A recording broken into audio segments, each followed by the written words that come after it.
चलिए, कुछ छुट्टियों के बाद हम लोग शुरुआत करते हैं किसको, तो ऑब्जेक्टिव सेशन को। पहले कुछ सूचना है जिनको आप समझिए, फिर हम लोग ऑब्जेक्टिव पर सॉल्यूशन चैप्टर से स्टार्ट लेंगे। हम लोग के पास कुल 16 चैप्टर है। 16 चैप्टर में कुछ ऐसे चैप्टर सब हैं जिस पर बहुत ज्यादा हम लोग को भाषण देने की जरूरत और समझने की जरूरत नहीं है, लेकिन जो ज्यादा नंबर के हैं उससे स्वाभाविक बात है कि ऑब्जेक्टिव भी ज्यादा ही रहता है। तो है क्या कि अगर आप सबसे पहले ऑब्जेक्टिव पर बात कीजिए तो आपके 16 चैप्टर में से जैसे एन एवरेज अगर तय कीजिएगा तो अगर किसी चैप्टर से सबसे कम ऑब्जेक्टिव पूछेगा ना तो वो 2 ऑब्जेक्टिव पूछेगा, और किसी भी चैप्टर से सबसे ज्यादा ऑब्जेक्टिव पूछेगा तो मैक्सिमम वो लगभग 6 वो पूछेंगे। लेकिन रही बात कि हम ऑब्जेक्टिव ऐसा बोल रहे हैं आपको क्योंकि आपके ऑब्जेक्टिव में है क्या कि 12 अगर बिहार बोर्ड की बात कीजिए तो 70 ऑब्जेक्टिव है, और उस 70 में आपको बनाने कितने हैं, 35 बनाने हैं। तो हम आपको ये बताना चाह रहे हैं कि जिसमें मान लीजिए 2 है तो औसतन उसको 1 ही आप समझिए, जिसमें 6 है तो औसतन उसको आप 3 से 4 समझिए। तो अगर इस हिसाब से चलिएगा तो सामान्यतः ये देखा जाता है कि सबसे कम नंबर वाले चैप्टर से 2 से 3, और ज्यादा नंबर का जो चैप्टर है तो उसमें ऑब्जेक्टिव की संख्या कितनी रहती है, 4 से 6। बात समझ में आया?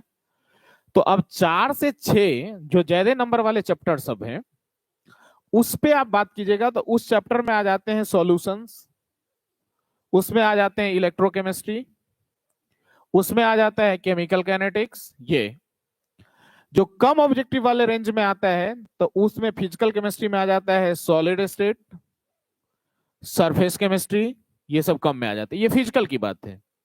सेम वैसे ही इनऑर्गेनिक केमिस्ट्री में जाइएगा तो इनऑर्गेनिक केमिस्ट्री में मेटलर्जी चैप्टर, पी ब्लॉक और लास्ट कोऑर्डिनेशन वो आ जाता है ज्यादा नंबर वाले में, और डी एंड एफ आ जाता है कम वाले में। वैसे ऑर्गेनिक में फिर जाइएगा आप तो वैसे ही ऑर्गेनिक में भी पहला हेलो एल्केन्स, अल्कोहल, फिर अल्डिहाइड कीटोन जो सबसे ज्यादा ऑब्जेक्टिव उसमें से रहता है, एमीन वो इसमें आ जाता है, और बायोमोलिकुल्स भी, और फिर जो लास्ट चैप्टर पढ़े थे केमिस्ट्री इन एवरीडे लाइफ वो इसमें आ जाते हैं। तो मतलब कुछ चैप्टर ऐसे हैं जिससे कम ऑब्जेक्टिव बनते हैं, पूछा जाता है, और कुछ चैप्टर ऐसे हैं जिससे ज्यादा ऑब्जेक्टिव पूछा जाता है। बात समझ में आया? अब रही बात क्या कि किस में ज्यादा या किस में कम, तो हम प्लानिंग के साथ चलेंगे। प्लानिंग ये करना है कि वैसे चैप्टर पर पहले काम करेंगे जिससे ज्यादा ऑब्जेक्टिव बनती है, नंबर 1 बात। दूसरी बात ये कि हम लोग क्या काम करें, किस प्रोसेस से चलें कि हम लोग का मतलब कम समय में ज्यादा से ज्यादा ऑब्जेक्टिव खत्म हो पाए। तो अब उसके टेक्निक पर आइए, हम जो समझा रहे हैं कि करना क्या क्या है। हम सॉलिड स्टेट एक चैप्टर है जिसका जब शुरू में पढ़ाए थे तो ना एक ही क्लास लेक्चर में पूरा भाषण उसको दिए हुए थे पूरे ऑब्जेक्टिव का, सॉलिड स्टेट का। तो वो तो हम वीडियो दे देंगे, वो काम खत्म है उसका। लेकिन जहां तक सॉल्यूशन चैप्टर की बात है तो सॉल्यूशन चैप्टर में जो हम अभी स्टार्ट लेंगे तो आपको कर क्या रहे हैं कि सारे आपको ऑब्जेक्टिव टर्म को बताएंगे, जितने भी ऑब्जेक्टिव टर्म होंगे वो सबको बताएंगे।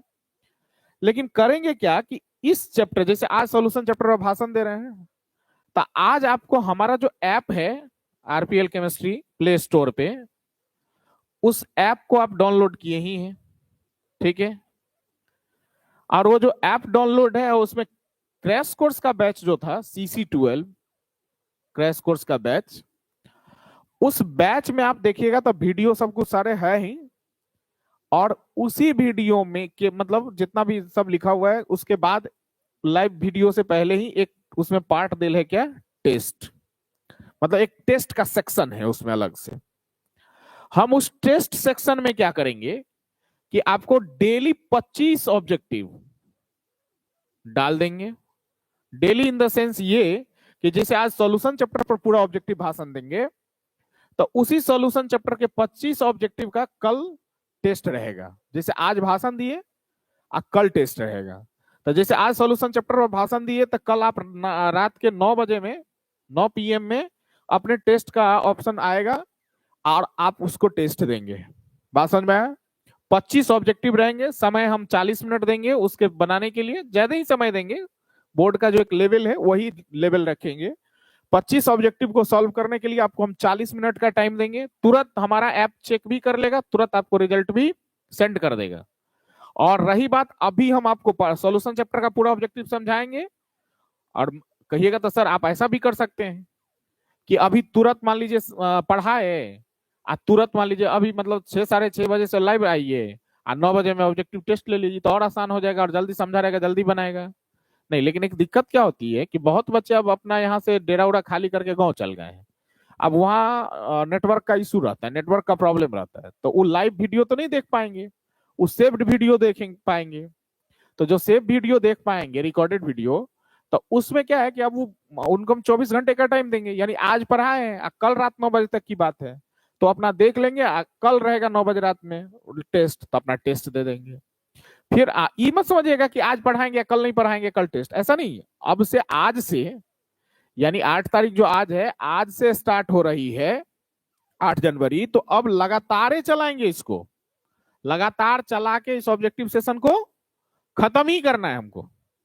बात समझ में आए? और इसलिए आज जैसे सॉल्यूशन चैप्टर चला तो कल सॉल्यूशन का टेस्ट रहेगा 9 बजे, कल इलेक्ट्रोकेमिस्ट्री चलेगा तो परसों इलेक्ट्रोकेमिस्ट्री का टेस्ट रहेगा, तरसों जो है केमिकल काइनेटिक्स चलेगा तो फिर उसके अगले रोज उसका टेस्ट रहेगा, ऐसे करके चलेंगे। लेकिन संडे के रोज हम लाइव नहीं रहेंगे, तो संडे के रोज टेस्ट नहीं रहेगा, रहेगा जो ये 3-4 दिन मतलब एक सप्ताह का जो रहेगा ना, जितना हम पढ़ाए रहेंगे उस सब का संडे रोज एक बार फिर मिक्स करके दे देंगे 25 ऑब्जेक्टिव, यानी टेस्ट रहेगा ही। आप अब टेस्ट कैसे दीजिएगा वो समझाना है, तो हम उसका भी टेक्निक आपको मोबाइल के थ्रू ही समझाते हैं। सबके पास तो मोबाइल हो गए ही, मोबाइल में मेरा ऐप खोल लेंगे आप, जो ऐप डाउनलोड किए हैं। बात समझ में आया? जब ऐप खोलेंगे तो ऐप खोलने के बाद आपको इस तरह का प्रीफेस आता है, जैसे ये ऐप खुलता है तो उसमें आप अपने बैच पर क्लिक करते हैं जो नीचे में है, ठीक है। आप उस बैच पर जब क्लिक करते हैं तो आपका क्रैश कोर्स का बैच CC12 करके आया है, ठीक है। उस बैच में जाके आप यहां पर जैसे ही बढ़ाते जाएंगे तो एक देखिए कि वीडियोज, लाइव क्लास वीडियोज से पहले एगो टेस्ट का ऑप्शन है। बात समझ में आया? इस टेस्ट में आपको दिखाने लगेगा कि ये टेस्ट 9 बजे रात में इतना डेट में है, वो शो करने लगा। जैसे अभी हम सेट नहीं किए हैं, लेकिन अभी ये आज मतलब कल मॉर्निंग तक में सेट हो जाएगी, शो करने लगेगा उसके बाद कि फलाने डेट में 9 बजे रात में ऑब्जेक्टिव टेस्ट है। बात समझ में आया? जैसे हम अभी आपको इस बैच का तो नहीं, एक पुराने बैच का दिखाते हैं आपको जो टेस्ट लिए हैं उसका। तो उसमें क्या है कि जैसे ये है पुराने बैच का एक टेस्ट है,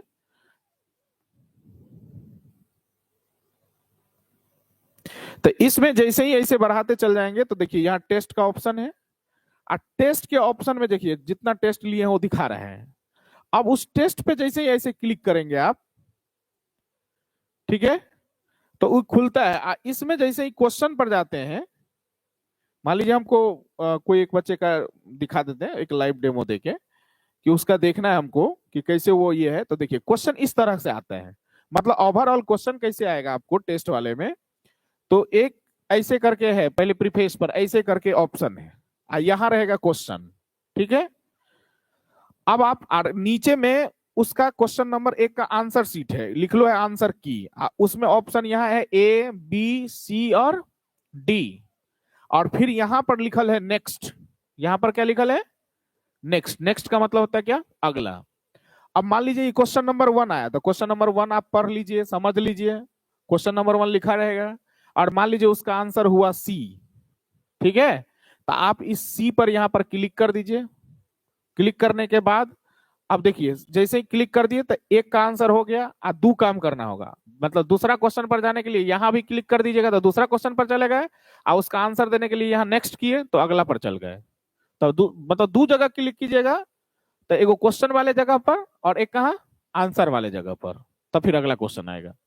फिर अगला क्लिक किए, मान लीजिए आपको मन है कि दूसरा क्वेश्चन हम नहीं बनाए, तीसरा बनाए डायरेक्ट, तो आप इसको ऐसे क्लिक करते हुए तीसरा पर जाइए, तो वैसे ही सेम इसको भी नेक्स्ट करते जाइए, 3 जितना बार आप कर रहे हैं।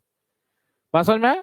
और सेव होते जाएगा, और लास्ट में आपको बताएगा, जैसे जैसे करते लास्ट में बताया सबमिट। सबमिट पर क्लिक कर दीजिएगा, हो गया खत्म। उसके बाद आप कुछ नहीं कर सकते हैं। लेकिन जितना टाइम पर रहेगा उतने टाइम के बाद आपको सब कुछ दिखाएगा। जैसे 40 मिनट का रहेगा, 40 मिनट हो जाएगा, उसके बाद आपको दिखा देगा कि कितना क्वेश्चन आप सही मारे, कौन गलत है, कौन सही है, सब व्यू रिपोर्ट, सारा कुछ, कितना नंबर आपको आया, सब कुछ वो बताएगा। बात समझ में आया? तो ऐसे कर करके डेली आपको 25 ऑब्जेक्टिव बनाने हैं 9 बजे रात में। आज जैसे आज नहीं, आज टेस्ट नहीं रहेगा, मतलब कल रहेगा। आज बताएंगे तो जो चीज आज पढ़ाएंगे, मतलब रिवीजन कराएंगे, वो चीज कल टेस्ट रहेगा। तो ऐसे कर करके डेली 25 को ऑब्जेक्टिव चलनी है। और ये क्लास हमारा चलेगा कब तक? 25 तक। तो लगभग अगर आप ये 8 से लेके 25 तक काम करते हैं, 17-18 दिन, तो 25 ऑब्जेक्टिव से उसको गुना कर लीजिए। नंबर एक बात। लेकिन वो ऑब्जेक्टिव हम दे नहीं रहे ना, ऑब्जेक्टिव प्रैक्टिस के लिए, समझाने के लिए, तो पूरा अभी ऑब्जेक्टिव पर भाषण चलेगा। तो इसलिए आप उस तरह से रेडी रहेंगे। जैसे एगो टेस्ट दीजिएगा तो अपने आप बहुत कुछ आपको समझ में आ जाएगा, क्लियर हो जाएगी। रही बात दूसरी, क्या कि उसमें सारा आंसर उनसर भी दिखाएगा। हाँ, लेकिन एक और बात है कि अगर आप टेस्ट नहीं दीजिएगा, चाहिएगा हम बाद में क्वेश्चन देख ले, वो संभव नहीं है। जो टेस्ट नहीं देता है तो फिर उनको क्वेश्चन नहीं दिखाई देता है, आंसर नहीं दिखाई देता है, कुछ नहीं दिखाई देता है, क्योंकि कई को कोरिया रहता है वो टेस्ट देना नहीं। हाँ, लेकिन टेस्ट एक को वो अटेम्प्ट ले लिए तो फिर सब कुछ दिखाएगा वो बाद में। तो इसलिए आप जो सोचिएगा हम टेस्ट नहीं देंगे, बाद में खाली क्वेश्चन देख लेंगे इतना, तो फिर हम समझ रहे हैं। तो इसलिए जानबूझ के वैसा करिए दिए हैं उसमें कि आप टेस्ट नहीं दीजिएगा, आपको कुछ दिखाइए नहीं पड़ेगा। आप समझिए, आपका कर्म समझे, आपका काम समझे। बात समझ में आए? हम अपना काम जो भी करते हैं वो एकदम सही सही। अब जैसे अभी क्लास ले रहे हैं तभी हम मतलब कमेंट का सेक्शन बंदे कर दिए। अलर भलर बैठ रहेगा, भकड़ भकड़ कुछ से कुछ मैसेज करते रहेगा, ढोलवा बगड़ा की तरह। तो खानदानी उसका गड़बड़ी रहता है कुछ मैसेज उसे करने का, तो काहे टेंशन ले हम। इसलिए जो काम है बस खत्म, जहां आप सोचना शुरू करते हैं हम वहीं से स्टार्ट लेते हैं। अब रही बात क्या कि ऑब्जेक्टिव पर, तो आज हमारा क्लास पूरा का पूरा क्या है? सॉल्यूशन चैप्टर का क्लास है। तो सॉल्यूशन चैप्टर का क्लास है, तो आप सॉल्यूशन चैप्टर का ऑब्जेक्टिव समझते चलिए। सॉलिड स्टेट का क्लास बना हुआ है वीडियो, तो वीडियो कोई खाली समय रहेगा उस दिन भेज देंगे, आप अपना देख लीजिएगा। मतलब हम सॉल्यूशन भर के चैप्टर को पहले ले रहे हैं, यानी पहले हम सॉल्यूशन चैप्टर, तब इलेक्ट्रो, मतलब आज का क्लास है सॉल्यूशन, कल है इलेक्ट्रो, परसों है केमिकल काइनेटिक्स। बात समझ में आया? फिर उसके बाद हो जाएगा इनऑर्गेनिक का पहला मेटलर्जी, फिर हो जाएगा पी ब्लॉक, फिर हो जाएगा कोऑर्डिनेशन, छोटका छोटका चैप्टर खाली हटाएंगे। फिर हो जाएगा हेलो एल्केन्स, फिर हो जाएगा अल्कोहल, फिर हो जाएगा एल्डिहाइड कीटोन, फिर एमीन्स, फिर बायोमोलिकुल्स। पहले ही बड़का इतना चैप्टर 10 को जो बड़का चैप्टर है वो 10 को खत्म करेंगे 10 दिन में। और तब छोटा छोटा पर काम करेंगे, जिसमें से 2-3 ऑब्जेक्टिव आता है, एगो आता है। पहले बड़ा कर लेंगे ना तो हम लोग का काम, तब काम क्या हो जाता है, लगता है दिखने में कि नहीं सब कुछ आसान हो गया। तो अब ऑब्जेक्टिव करेंगे कैसे? तो ऑब्जेक्टिव का पॉइंट देंगे, टिप्स देंगे, टर्म देंगे, जहां जहां से ऑब्जेक्टिव बनता है। और वो पॉइंट को ही देंगे जो बोर्ड का एगो लेवल है, ये नहीं कि कंपटीशन का लेवल। अभी आप कंपटीशन का क्या, पहले अभी बोर्ड का तो काम खत्म कीजिए। आप पहले 7 फरवरी को जो 9:45 में केमिस्ट्री है उसको तो तोड़ मरोड़ के खत्म कर दीजिए। उसके बाद फिर देखेंगे आगे की प्लानिंग, आगे के लिए सोचेंगे। पहले आगे का जो सांप है उसका मुंह थकुच दीजिए, बाद में जो सांप आएगा देख लेंगे उसको। तो इसलिए हम लोग पहले काम करेंगे किस पर? अभी जो बोर्ड का एक लेवल है, जो बोर्ड का ट्रेंड रहा है 4-5 वर्ष पीछे का, देखिए होता उसमें भी एक बात है। 2009 जो एनसीईआरटी सिलेबस है वो 2009 से लागू हुई है। तो जैसे पहले 2009 में लागू हुआ तो उस समय में 28 ऑब्जेक्टिव पूछता था। कुछ दिन और लगभग 2014 तक चला इस ट्रेंड 2009 से। तो 14 के बाद बोला नहीं नहीं 35 ऑब्जेक्टिव पूछेंगे, तो 35 को में 35 को बनाना रहता था। आप पहले ऑब्जेक्टिव में ये नहीं कि खाली ऑब्जेक्टिव रहता था, match the following, fill in the blanks, ऐसा ऐसा भी रहता था। फिर 2014 से चेंज हुआ तो 17 तक, मतलब आया 35 गो, 17-18 तक। अब फिर 18 के बाद ट्रेंड चेंज हुआ क्या कि 42 गो रहेगा ना तो उसमें 35 गो बनाना है। और ये चला कब तक? तो लॉकडाउन तक। लॉकडाउन मतलब कब? 19 तक। 20 में लॉकडाउन लगा था। लेकिन लॉकडाउन वाले वर्ष से सीधा नियम क्या आया कि 70 गो ऑब्जेक्टिव रहेगा, बनाना कितना है? 35। तो हम लोग जो ट्रेंड चेक करते हैं ना वो लेटेस्ट ट्रेंड, लेटेस्ट ट्रेंड का मतलब क्या कि 2020 से 70 में 35 ऑब्जेक्टिव बनाने वाला ट्रेंड रहा है। तो उस समय से क्वेश्चन का लेवल क्या रहा है, क्वेश्चन कितना लेवल तक गया है, कितना नीचे रहा, वो ट्रेंड चेक करते हैं। अगर हम पीछे का ट्रेंड चेक कर लेंगे तो उस समय का नो ट्रेंड था, इसलिए ट्रेंड चेक करते हैं कहां से? जो लेटेस्ट ट्रेंड था 2020 से चली है पद्धति, जब 70 ऑब्जेक्टिव में 35 बनाने। नहीं तो उससे पहले 42 में 35 था, उससे पहले 35 में 35 था, उससे पहले 28 ऑब्जेक्टिव था। तो ट्रेंड जैसे होता है आगे फिर हो जाएगा, जैसे आप ही के बाद अब ट्रेंड चेंज होने वाला है। 16 को जो चैप्टर था कह रहा है अब 10 को चैप्टर नई सिलेबस जो एनसीईआरटी दी है उस पे चलेगा। तब जैसे जैसे अब ये 11th का जो हुआ है ना तो नया सिलेबस आ गया है सब कुछ, तो ट्रेंड वो बदलते रहता है, वो अपने अपने हिसाब से चलता है, तो उस हिसाब से हम लोग चलेंगे। तो चलिए पहली कड़ी हम स्टार्ट करते हैं सॉल्यूशन। जो सबसे बेहतरीन बेस्ट चैप्टर, चाहे वो सब्जेक्टिव दृष्टिकोण से देखिए, ऑब्जेक्टिव दृष्टिकोण से देखिए। सब्जेक्टिव में आपको 2 नंबर का क्वेश्चन देखिए, 3 गो क्वेश्चन 2 नंबरिया फिक्स है, 1 5 नंबरिया फिक्स है, और कम से कम नहीं कुछ तो 5 गो ऑब्जेक्टिव तो फिक्स है। वैसे 6 गो रहेगा, लेकिन कम से कम रहा तो कितने, 5। तो आप जरा सोच लीजिए कि सॉल्यूशन चैप्टर ऐसा है जिसमें 3 गो 2 नंबरिया क्वेश्चन पूछेगा तो 6 नंबर, कम से कम कुछ नहीं तो 1 5 नंबरिया पूछवे करेगा तो 5 नंबर, कम से कम ऑब्जेक्टिव पूछेगा तो 5 गो पूछेगा तो 5 गुने 1 तो कितने, 5 नंबर। यानी 6 5 11 5 16, यानी एक चैप्टर पढ़ के और आप कितने नंबर पर काम कर सकते हैं, 16 नंबर पे काम कर लिए, तो बहुत बड़ी बात है ना। इसलिए हम लोग सबसे पहला वार शुरू करते हैं किस पे, सॉल्यूशन चैप्टर पे। और हम ऐसे पढ़ाएंगे जो सबसे भोदुआ स्टूडेंट भी होगा ना तो वो समझ में आ जाएगा। हम लिखेंगे नहीं, लेकिन ऑब्जेक्टिव पूरा तौर आराम से वो बना लेंगे, जो बोर्ड का एक लेवल होता है। अब ये कहिएगा कंपटीशन का तो एक क्लास में थोड़े हो पाएगा, लेकिन बोर्ड का जो एक लेवल है वो आराम से खत्म कर सकते हैं। ये सॉल्यूशन चैप्टर आप अपने एनसीईआरटी बुक के हिसाब से आइए तो कितने नंबर यूनिट है, 2। लेकिन क्या लगता है यूनिट आपसे पूछेगा कितना नंबर है, मारिए गोली, वो सबको नहीं है, लेकिन हेडिंग उडिंग थोड़ा दे देते हैं फिर समझ के लिए। अब देखिए हम पूरा चैप्टर आपको 1 घंटा में कैसे रिवीजन करा लेते हैं, पूरा चैप्टरों को कैसे एकदम आराम से रिवीजन करा लेते हैं सिर्फ ऑब्जेक्टिव पर्पस। देखिए सॉल्यूशन चैप्टर में बड़ी बात क्या है, पहला कंसेप्ट कि सॉल्यूशन उसको बोलते हैं जिसमें 2 कंपोनेंट होते हैं, एक होता है सोल्यूट और दूसरा होता है सॉल्वेंट।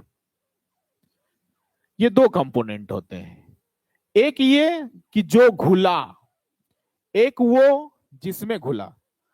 शरबत तो सब पिए होइएगा, तो शरबत जो आप पीते हैं तो उसमें कौन घुला, तो चीनी घुला, तो चीनी आपके क्या हो गए, सोल्यूट। किस में घुला, पानी में घुला, तो पानी क्या हो गए, सॉल्वेंट। समझ में आया बात। तो जो घुला वो सोल्यूट, जिसमें घुला वो सॉल्वेंट, दोनों मिल गए तो वो क्या हो गए, सॉल्यूशंस। बात समझ में आया। अब जैसे कोई ग्लूकोज पानी पी रहा है, तो ग्लूकोज पानी पी रहा है तो ग्लूकोज पानी में जो घुला तो ग्लूकोज घुला, किसमें घुला तो पानी में घुला, तो ग्लूकोज पानी क्या हो गया, तो ग्लूकोज पानी क्या हो गया, मतलब सॉल्यूशन। लेकिन ग्लूकोज क्या हो गया, सोल्यूट, पानी क्या हो गया, सॉल्वेंट। अब कोई दारुए पानी पी रहा है भाई, शुरुआत किया है दारू पीना, तो पानी लेगा जाए दे 1 गिलास के आसपास दारू उसमें डालेगा, थोड़ा सा चम्मच लेके नाप के, तो वो क्या कर रहा है, दारू को पानी में डाल के तब पी रहा है, तो दारू क्या कहलाएगा, सोल्यूट। पानी क्या कहलाएगा, सॉल्वेंट। दारू पानी का मिक्सचर क्या कहलाएगा, सॉल्यूशन। तो ये उसका कॉन्सेप्ट है, लेकिन इस कॉन्सेप्ट से कोई ऑब्जेक्टिव आने वाला नहीं है। तो भाई किस कॉन्सेप्ट से ऑब्जेक्टिव आने वाला है, तो इसके अब आगे का कॉन्सेप्ट समझिए। मतलब सीधा भाषा में ऐसे समझिए कि ये चीनी है, ये पानी है, ये ग्लूकोज है, ये पानी है, ये नमक है, ये पानी है। समझ में आ रहा है बात। ये दारू है, ये पानी है। मतलब जो घुला वो सोल्यूट, जिसमें घुला वो सॉल्वेंट, दोनों मिल गया तो सॉल्यूशन। यानी नमकीन पानी पी रहे हैं, ग्लूकोज पानी पी रहे हैं, दारू पानी पी रहे हैं, जो भी आप सॉल्यूशन, तो ये सब सॉल्यूशन कहलाते हैं। लेकिन अब इस सॉल्यूशन में क्या है कि 2 पार्ट है। इस सॉल्यूशन में 2 पार्ट है। एक को बोलते हैं हम लोग कंसंट्रेशन, एक को हम लोग नाम क्या देते हैं, कंसंट्रेशन, और दूसरे को नाम देते हैं, पहले को कंसंट्रेशन और दूसरे को नाम क्या देते हैं, कॉलिगेटिव प्रॉपर्टीज। मतलब ये चैप्टर जो है यहां से 2 भाग में बढ़ जाता है। बोलिए तो कंसंट्रेशन ऑफ सॉल्यूशन और दूसरा हो जाता है कॉलिगेटिव प्रॉपर्टीज ऑफ सॉल्यूशन। तो भाई ये कंसंट्रेशन का मीनिंग क्या होता है, कॉलिगेटिव का क्या मीनिंग होता है, वो क्लियर हुई है। कंसंट्रेशन का मीनिंग होता है कि सॉल्यूट कितना घुला हुआ है, मतलब जो घुला हुआ है उसकी मात्रा कितनी है। यानी आप कह सकते हैं कि amount of solute, amount of solute, अब जो सॉल्यूट नहीं समझ रहे हैं वो भी समझिए क्लियर, जो घुला, जैसे चीनी, ग्लूकोज, नमक, ये जो घुला पानी में, वो कितना घुला, कितने को ही हम लोग बोलते हैं मात्रा, अमाउंट। तो अमाउंट ऑफ सॉल्यूट डिजॉल्व्ड, यानी दिए गए पानी में या सॉल्यूशन में, शरबत में, नमकीन पानी में जो घुलल है वो कितना घुला हुआ है, उसी को हम लोग नाम क्या देते हैं, कंसंट्रेशन। अब जैसे चाय दुकान पर आप चाय पी रहे हैं, तो चाय पिए, चाय में लगा नहीं चीनी, शायद चाय दुकान वाला ज्यादा डाल दिया, तो इसका मतलब समझिए इस चाय का कंसंट्रेशन हाई है, ज्यादा है, चीनी ज्यादा है। और मान लीजिए गलती बस वो चीनी कमे दिया, कमी, हल्का मीठा लगा आपको, तो आप कह सकते हैं कि इसका कंसंट्रेशन क्या है, लो है। बात समझ में आया? तो कंसंट्रेशन का मीनिंग होता है कि जो घुला है वो कितनी मात्रा में घुली है, कम है कि ज्यादा है, वो मात्रा निकालने को ही क्या बोलते हैं, कंसंट्रेशन। बात समझ में आया? तो आपसे ऑब्जेक्टिव अब कैसे पूछेगा, तो ऑब्जेक्टिव में समझ लिए, बोलेगा which of the following component explain the concentration of solution, तो उसमें रहेगा amount of solute, amount of solvent, both amount of solute and solvent, ऐसे करके। तो आप टिक किस पे लगाएंगे, amount of solute पे। बात समझ में आया? तो ऑब्जेक्टिव वहां से निकलेगा। अब जरा जाइए, ये तो कंसंट्रेशन का था, क्वालिटेटिव का क्या मीनिंग होता है? तो क्वालिटेटिव का मीनिंग जो होता है वो होता है नंबर ऑफ सॉल्यूट पार्टिकल्स। आगे तो क्वालिटेटिव में हम लिख सकते हैं नंबर ऑफ सॉल्यूट पार्टिकल्स। अब इसका क्या मीनिंग हुआ? मीनिंग ये हुआ कि जो घुला उसके कण की कितनी संख्या है, जैसे चीनी घुला पानी में, तो चीनी की कितने कण हैं, अगर ग्लूकोज घुला पानी में तो ग्लूकोज के कितने कण हैं, और उस कण की संख्या पर जो जो प्रॉपर्टीज, गुण निर्भर करता है, उस सभी गुण को हम लोग नाम क्या देते हैं, कॉलिगेटिव प्रॉपर्टीज। और इस कॉलिगेटिव प्रॉपर्टीज के अंदर में आपको कितने पढ़ने हैं, पॉइंट समझने हैं। तो एक है लोअरिंग इन वेपर प्रेशर, दूसरा है elevation in boiling point, short में लिख रहे हैं सब, तीसरा है डिप्रेशन इन फ्रीजिंग पॉइंट, चौथा है ऑस्मोटिक प्रेशर। ई आपका बोर्ड क्या किया है वो देख लीजिए। अभी तक इस 4 टर्म से अभी तक 5 बार ऑब्जेक्टिव पूछा है। क्या क्या पूछा वो सुन लीजिए। एक बार पूछा हुआ था कि which of the following is not a colligative properties, कौन ऐसा है जो कॉलिगेटिव प्रॉपर्टी नहीं है। ये चारों एबीसीडी में 4 को ऑप्शन दिया था, ई वाला में ऑस्मोटिक ना लिख के लिख दिया था ऑस्मोसिस, तो पूछियो रहा था क्या, नहीं, तो नहीं तो यही ना होगा, ऑस्मोसिस जो लिख दिया था वो ना था, क्योंकि लिखना तो क्या चाहिए था उसको, ऑस्मोटिक। बात समझ में? हम अभी ट्रेंड की बात 2023 का क्वेश्चन था एगो कि ऑब्जेक्टिव में कि कौन ऐसा है जो कॉलिगेटिव प्रॉपर्टी है, 3 गो अलर भलर नाम दिया हुआ था। एगो में नाम लिखल था ऑस्मोसिस, एगो था रिवर्स ऑस्मोसिस, एक गो उसमें ऑप्शन डालल था क्या, ऑस्मोटिक प्रेशर। बात समझ में आया? ये भी समझ लीजिए, कहीं सीधे वेपर प्रेशर है, सीधे बॉइलिंग पॉइंट है, तो वो भी नहीं हुआ प्रॉपर्टीज। प्रॉपर्टीज का मतलब है कि पूरा नाम रहना चाहिए, lowering in vapour pressure, elevation in boiling point, depression in freezing point, osmotic pressure. उस 4 गो में से पूछे, ये भी पूछ सकता है कौन है, तब 3 गो देगा, कुछ और इसमें से एगो दे देगा। ये भी पूछ सकता है कि कौन नहीं है, तब वो क्या करेगा, 4 में देगा तो कोनो का आधे का नाम दे देगा, कोनो का स्पेलिंग गड़बड़ दे देगा, कुछ से कुछ दे देगा। तो इसलिए इसको क्लियर, अभी तक 5 बार ये ऑब्जेक्टिव में पूछा है, घुरा फिरा के इधर उधर करके। समझ आ रहा बात? तो स्वाभाविक है, हम भी टेस्ट में डालेंगे तो एगो डालवे करेंगे, कुछ घुरा फिरा के, थोड़ा सोचने वाली बात रहेगी। तो ये हुआ कॉलिगेटिव का। अब कंसंट्रेशन वाला पार्ट में आप समझिए क्या बात है। कंसंट्रेशन में हम क्या क्या ऑब्जेक्टिव ध्यान में रखें, तो अब कंसंट्रेशन वाला ऑब्जेक्टिव को आपको ध्यान में रखने के लिए टर्म हम समझाते हैं। एक टर्म जो कंसंट्रेशन का सबसे पहला आता है वो आता है मोलरिटी। ठीक है, वो आते हैं क्या, मोलेरिटी, जिसे हम लोग कैपिटल एम बोलते हैं। ठीक है, दूसरा टर्म जो आता है वो आता है मोलेलिटी, जिसे स्मॉल एम से सूचित करते हैं, रिप्रेजेंट करते हैं। तीसरा टर्म जो आता है वो हमारा है नॉर्मेलिटी, जिसे हम लोग कैपिटल एन से रिप्रेजेंट करते हैं, डिनोट करते हैं। चौथे टर्म जो आते हैं वो है मोल फ्रैक्शन, जिसे हम लोग साइक्स से सूचित करते हैं। उसके अलावे आप आइए तो और भी होता है, ऐसा नहीं कि इतने ही होते हैं, होते और भी हैं, लेकिन अभी तक का ट्रेंड जो रहा है ना ऑब्जेक्टिव का, वो इतने ही का रहे, इतने ही में से ऑब्जेक्टिव निकालता है। तो भाई अब इतने में से वो क्या क्या ऑब्जेक्टिव निकालता है, जितना ऑब्जेक्टिव वो निकालता है उस सब ऑब्जेक्टिव को हम तुरंत खत्म कर देते हैं एक टेक्निक से। हमारे पास अभी एक टर्म पहला क्या आया था, तो मोले, देखिए समझते चलिए, एक टर्म आया था बरकायम मोलेरिटी, शॉर्ट में अब लिखते हैं बरकायम मोलेरिटी। एक टर्म क्या आया था, मोलेलिटी, मोलेलिटी मतलब छोटा एम, शॉर्ट में लिखते हैं। तीसरा टर्म जो आया था वो नॉर्मेलिटी, जिसे हम लोग कैपिटल एन से। चौथा हम लोग क्या लिखे थे, मोल फ्रैक्शन, जिसे साई एक्स से सूचित करते हैं। ठीक है, शॉर्ट में लिखने के लिए चलिए ऐसे लिख देते हैं साई एक्स। पहले इसका कॉन्सेप्ट पूछेगा कि डिफिनीशन से संबंधित, तो डिफिनीशन से संबंधित कॉन्सेप्ट क्या है वो जरा क्लियर होइए।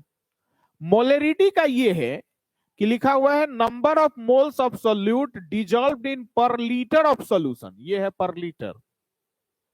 ठीक है, लेकिन जब मोलेलिटी में आइएगा तो इसका मीनिंग है number of solute dissolved in पर केजी ऑफ सॉल्वेंट, यानी ये यहां पर क्या है, सॉल्वेंट, और इसमें क्या है, लीटर नहीं केजी। लेकिन जब नॉर्मेलिटी में आइएगा तो उसका है कि number of gram equivalent, number of gram equivalent of solute dissolved in per litre of solution. बात समझ में है। और जब मोल फ्रैक्शन पर आइएगा तो नामे है मोल फ्रैक्शन, यानी एक टर्म का मोल ऊपर और टोटल टर्म का मोल नीचे, या तो सोल्यूट का या सॉल्वेंट का मोल, क्या मोल ऊपर और टोटल सॉल्यूशन का मोल नीचे। टोटल सॉल्यूशन का मोल लिखना मोल है, ये ध्यान, नाम है मोल फ्रैक्शन है इसलिए हम बोल रहे हैं का नीचे। तो ये तो फार्मूला से हुआ, जो कितनी बार ऑब्जेक्टिव में फार्मूला से डायरेक्ट पूछ लेता है कि भाई ये क्या होगा। एक दो बार तो ऐसा है कि सीधे परिभाषा पूछ लेता है, परिभाषा लिखल रहता है, कहता रहता है ये क्या है, ऑप्शन में यही एबीसीडी में लिखा रहता है, मतलब चारों का परिभाषा डाल में कौन डाल दिया, एबीसीडी में चारों का ऑप्शन रहता है, बस बनाइए कौन होगा। तो एक आपको यहां से टर्म बन सकता है, निकाल सकता है कि कौन में लीटर में, कौन सॉल्वेंट में, कौन ये। दूसरा जो एक ऑब्जेक्टिव बनता है इस सब का यूनिट, सबका क्या यूनिट। तो भाई ये सब का यूनिट अब हम कैसे ध्यान में रखें, जरा उसको समझिए। तो यूनिट कैसे ध्यान में रखे वो जरा देखिए। एन का जहां जहां एन लिखे हैं हम, वो सब एन का मीनिंग है नंबर ऑफ मोल्स। अब मोल्स को शॉर्ट में हम लोग क्या लिखते हैं, MOLE। मोल को शॉर्ट में हम लोग क्या लिखते हैं, MOL। अब पूरा होता है MOLE, और उससे शॉर्ट में तो छोटका एन। तो उसके ऊपर में दे दिए क्या, एन है तो मोल, और नीचे में वॉल्यूम लीटर है तो नीचे में क्या लीटर। तो कोई पूछेगा कि मोलरिटी का यूनिट क्या, तो क्या बोलिएगा, मोल पर लीटर। ये क्वेश्चन आपका बोर्ड 3 बार अभी तक ऑब्जेक्टिव में पूछ लिया है कि what is the unit of molarity, और ऑप्शन में लिखा क्या क्या रहता है, तो इसी चारों का लिखल रहता है। तो क्या क्या होगा अगले का वो भी पहले देख लीजिए। इस एन का मीनिंग है मोल, ये है लीटर, तो नीचे लीटर, मोल पर लीटर। इसका आइएगा तो ये है क्या हुआ, फिर मोले होगा क्योंकि ऊपर में एन तो इसमें भी है, और नीचे में इसमें क्या हो जाएगा अब केजी। इसमें आइएगा तो ऊपर में क्या है ग्राम इक्विवेलेंट, तो ये होता है ग्राम इक्विवेलेंट। और नीचे में क्या होगा, तो फिर क्या है लीटर। इसमें चूंकि ऊपरो मोल नीचो मोल, मोल मोल कट गया, मतलब कि ये क्या हुआ यूनिट लेस। तो आपको क्या करेगा वो देखिए, वो 4 बार पूछ लिया ऑब्जेक्टिव इस तरह का यूनिट का, पूछ रहा रहता है कि what is the unit of molarity, और ऑप्शन में यही एबीसीडी करके चालू रहता है। ऑप्शन में रहेगा ए मोल पर litre, B mole per kg, C gram equivalent per litre, D unitless. तो जिसका पूछेगा मोलरिटी का पूछेगा तो मोल पर लीटर, मोललिटी का पूछेगा तो मोल पर केजी, नॉर्मलिटी का पूछेगा तो ग्राम इक्विवेलेंट पर लीटर, अगर मोल फ्रैक्शन का पूछेगा तो यूनिटलेस। कोई यूनिट नहीं होता है। क्यों नहीं भाई यूनिट हुआ? तो ऊपरो मोल और नीचो मोल, मोल मोल कैंसिल, बस खत्म, यूनिटलेस, कोई बातें नहीं है। अब इससे और क्या ऑब्जेक्टिव बनता है वो जरा सुनिए। जो बोर्ड का ट्रेंड है, ये पूरा आप क्लास कर लीजिए, क्वेश्चन बैंक उल्टाइएगा, देखिएगा बना के फट फट फट खत्म, कहानी उसकी हो जाएगी। तो ट्रेंड को पकड़िए। अभी आप बोर्ड का ऑब्जेक्टिव, बार बार हम ये बोल रहे हैं, बोर्ड के ऑब्जेक्टिव पर ये करने जा रहे हैं काम। हम लोग ये काम नहीं करने जा रहे हैं अब कि जो पूरा कंपटीशन को खत्म करने की बात है। अभी बोर्ड के जो ट्रेंड है उस पर काम करते हैं, ठीक है? इसलिए जो ट्रेंड है उस पर काम कीजिए। समय जो कम रहता है ना, तो कोई भी चीज प्लानिंग से शुरू होती है, जैसे तैसे नहीं शुरू हो जाता है। आपके पास जितना टाइम है उतने टाइम में आप क्या बेस्ट कर सकते हो।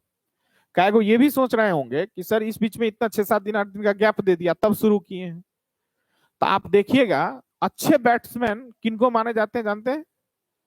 जो वो बढ़िया से क्रिकेट में, अब कोई टीम बहुत रन बना लिया है और दूसरा टीम मतलब भारत मान लीजिए खेलने आया, उसको रन चेस करने आया, तो वो चेस करने आया तो देखिएगा बैट्समैन को क्या कि अच्छे बैट्समैन वो होते हैं जो हल्का थोड़ा थोड़ा हर ओवर में रन मारते गए और चाहते रहते हैं कि लास्ट में 2-4-5 ओवर रहेगा और बस वही 20-25 रन रहेगा, आराम से मार के जीत लेंगे। लेकिन कहीं अभी मारने के चक्कर में गए तो आउट हो गए तो लो भाई अंतिम तक तो मैच ही नहीं जाएगा, तो पहले ये हार जाएंगे। तो मैच को क्या करते रहता है, जिसको आप इंग्लिश में अपनी बोलते हैं फिनिशर, जिसको क्या बोलते हैं फिनिशर। जैसे विराट कोहली सबको फिनिशर माना जाता है, क्या आराम से खेलते रहता है। अभी बैड लक चल रहा है उनका, लेकिन जब वो अपने दौर में थे तो वो खेलते रहते हैं, देखिए नजदीक में ले गया बस दे दनादन कर दिया। MS धोनी जो थे, MSD, वो भी वैसे करते थे, रन को लेते तो थोड़ा थोड़ा नजदीक लगा, लास्ट में दिया चौका छक्का, बस खेल कहानी खत्म। लेकिन शुरू में आउट हो जाएगा तो बाद में बैट्समैन नहीं ना है, बाद में तो बॉलर सब है, वो तो और जल्दी आउट होकर चल जाएगा। तो वही हम किए, हम आपको 30-31 तक तो पढ़ेबे किए हैं सबको। पहले तो पूरा सिलेबस आपको पढ़ा दिए अक्टूबर तक में, और नवंबर दिसंबर रिवीजन करा दिए हैं। आप फिर बीच में 6-7 दिन गैप दे दिए हैं कि कहीं फिर भूल गए होइएगा, तो आप फिर चालू किए हैं तो फिर भूलिएगा नहीं, फिर याद आ जाएगा सब बात कि वो ये बात है। और इसको हम क्या कर रहे हैं, अभी से लेके कहां तक ले जा रहे हैं, नजदीक तक, 25 तारीख तक, जब बैटिंग 1 तारीख से शुरू होने वाला है आपका। समझ में आ रहा बात? अगर हम चाहते पहले ही पढ़ाना था, क्या हमको फुर्सत नहीं है? आराम से हम कर सकते हैं, पहले ही कर सकते थे ये काम। लेकिन हमको पता है कि जितना पहले करेंगे उतना जल्दी फिर भूल के फिर एग्जाम पता चलेगा जिस दिन बैटिंग आया उस दिन 0 पर आउट होके आ रहा है। इसलिए हम पहले क्या कर रहे हैं, मैच के नजदीक पहुंचा रहे हैं आपको। अब आज से स्टार्ट इसलिए लिए हैं कि अब 25-26 तक लेके जाएंगे तो हमें परम ब्रेन पे एकदम आया रहेगा, याद करने में बहुत ज्यादा समस्या उनको नहीं होगा।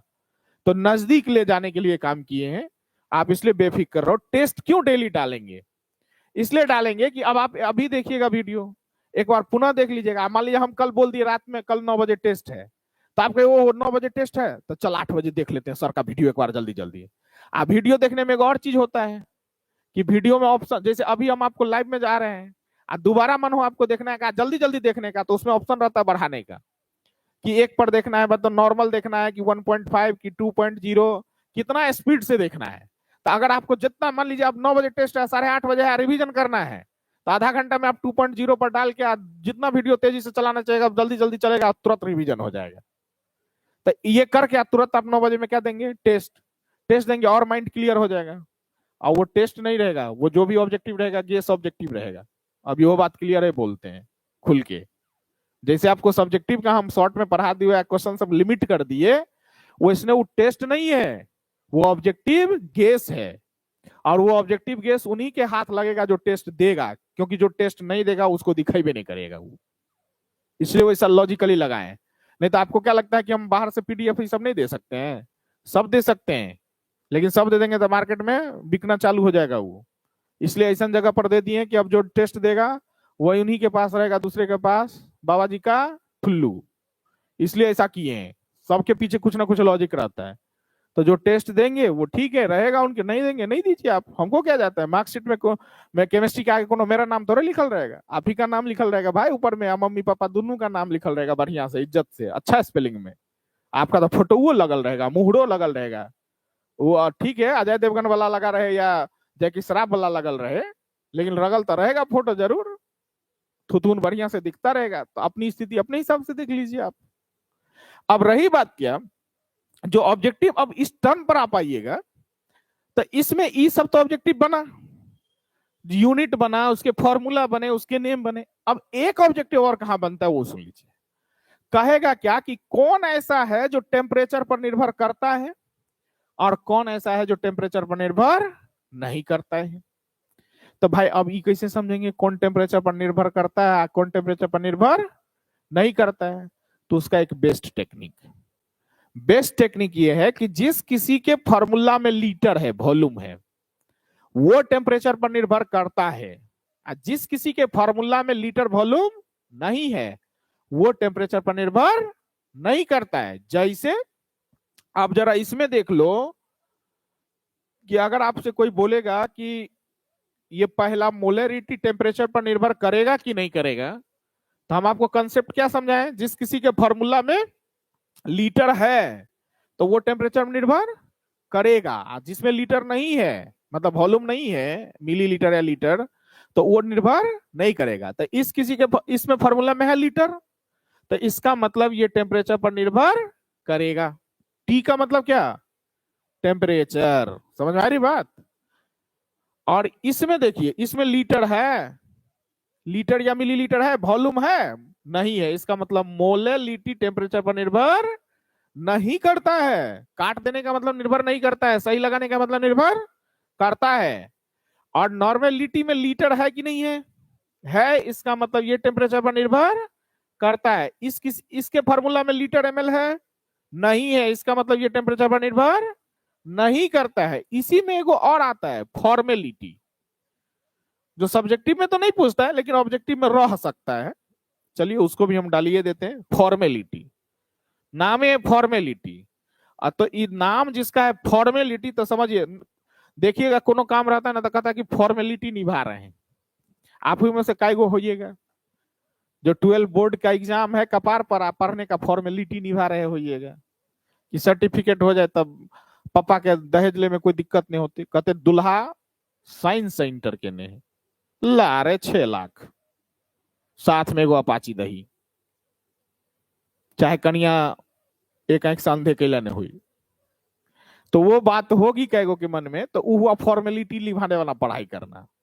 और नहीं किन्हीं किन्हीं को मन में होगा कि भाई मम्मी पापा जो है ना खूब मेहनत से पैसा उधार इधर उधर से पैसा लेके हमको पढ़ाए हैं, तो कहीं पढ़ लेते हैं ढंग से इज्जत से, कहीं माँ बाप का जो डीएनए हम में आयल है वो डीएनए का सही एकदम उनके प्रति सम्मान दे देते हैं, तो पढ़वे कीजिएगा। अब कैगो मने मने सोच रहा होगा बेइज्जती हो रहा है, बढ़िया से इज्जत उतार रहा है, तो इसीलिए थोड़ा सा समझ बूझ अपनी अब बढ़ाइए। अब बच्चे नहीं है आपकी, आपको कोई बताएगा कि पढ़ना है कब नहीं पढ़ना है। और हर चीज का प्लानिंग सेट कीजिए, विदाउट प्लानिंग कभी कुछ नहीं होता है।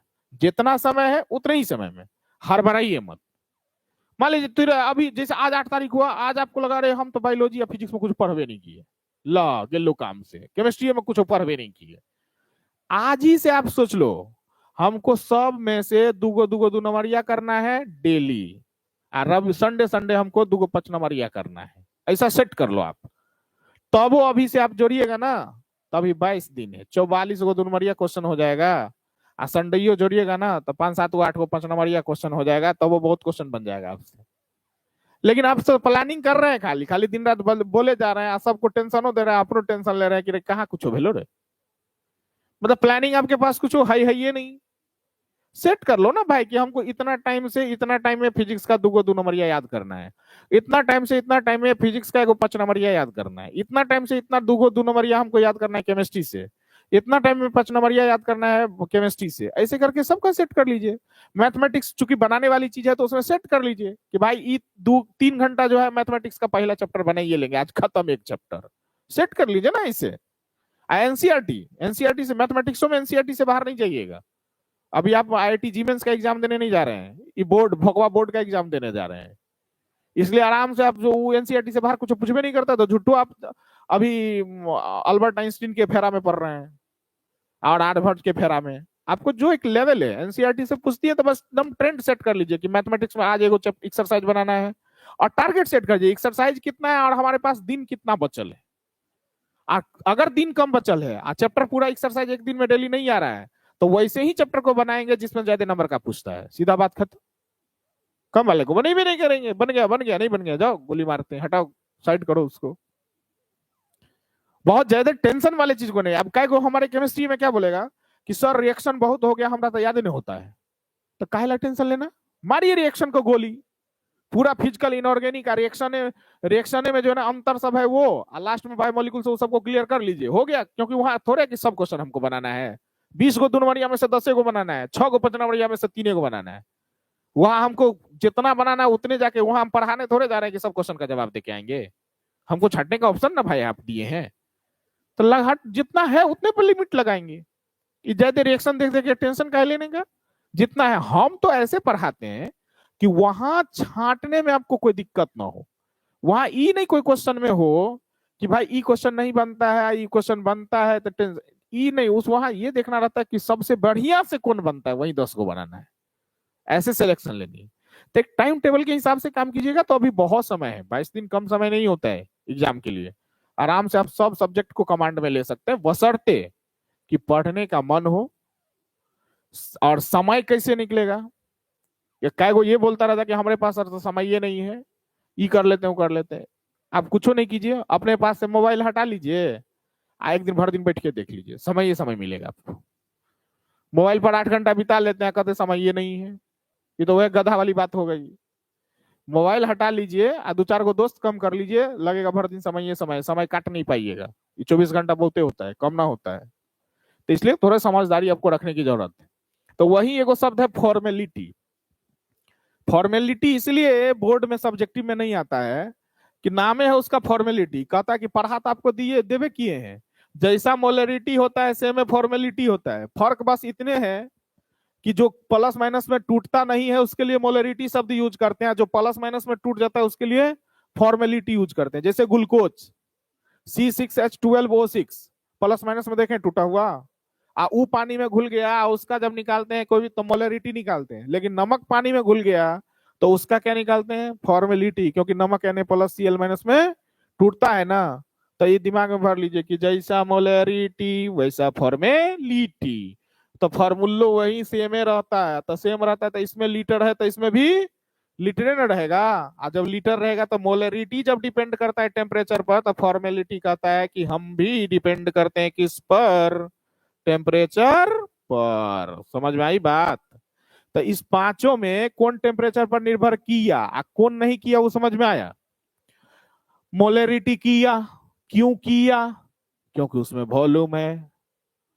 मोलरिटी नहीं किया टेम्परेचर पर निर्भर, क्यों नहीं किया, क्योंकि वॉल्यूम उसमें नहीं है। नॉर्मेलिटी टेम्परेचर पर निर्भर किया, भाई क्यों किया, क्योंकि उसमें वॉल्यूम है।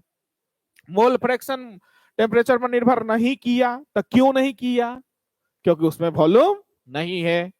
ये जो लास्ट में फॉर्मेलिटी है वो चूंकि मोलरिटी के तरह होता है तो उसमें लीटर है तो वो डिपेंड करता है, इसलिए ये भी डिपेंड करता है।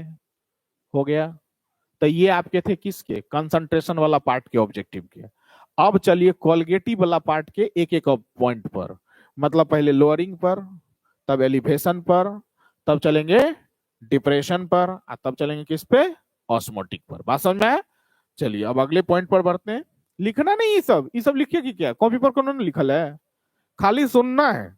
सुनने का बस शांति भाव से सुनते रहिए, और डिस्टर्ब होने का मन नहीं है तो ईयरफोन जो खरीदे हुए थे वो ईयरफोन लगा के सुना कीजिए, तो अगल बगल से ई समय सुनाई नहीं पड़ेगा कि भूकंप आयल छे। नहीं तो पढ़ते रहिएगा, बगल वाला रूम पार्टनर वाला भूकंप आबि गेलो लिए झूठो बोल देगा, मतलब कंसंट्रेशन है कहीं और चल गए कहीं और, ट्रैक बदल गया आपका। इसलिए कान में ईयरफोन लगा के बढ़िया रूम लगा के रजाई तले में बैठ के कंबल तले में, लगे कोई की पागल हो गए हो, वही समझिए। दुनिया क्या बोल रहे हो उसे क्या लेना ना, हम पढ़ रहे हैं तने नीचे ना।